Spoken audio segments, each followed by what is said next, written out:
Today's project is about celebrating the Cree First Nations. So we have about 30-ish participants attending on a weekly basis, learning about the history and in particular about the artwork, just looking at different ways of interpreting art and why it's meaningful to us.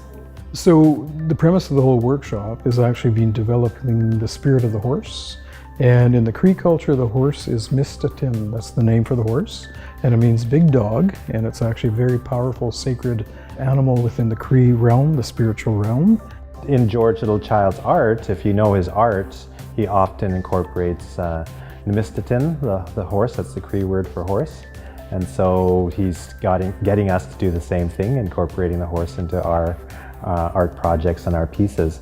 I'm just blown away by the talent in the room.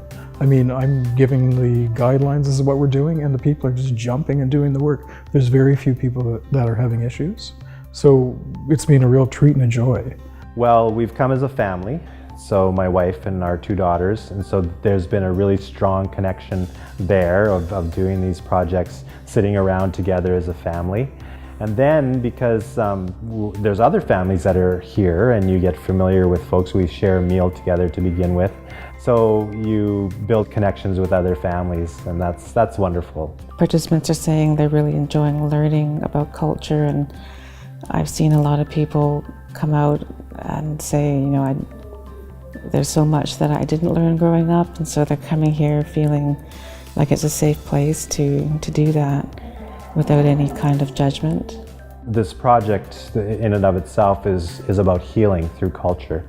How can we as Indigenous people actually heal and not just cope with the historical trauma and the current realities that many of our people live with. And so I think that whole concept of healing through culture is profound and yet so simple and so practical and so enjoyable that you can actually smile as you're healing. It shows the value in a culture that is often not valued. It promotes inclusion, and it just creates a safe place for people to then go out and teach other people about what they've learned.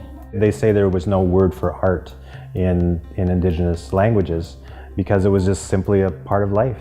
You know, it wasn't segmented off in some other area. It was just what you did all the time. So for me, the most rewarding part is at the end process. And when this work is finished, I think they'll be very surprised at what they do, and so will I.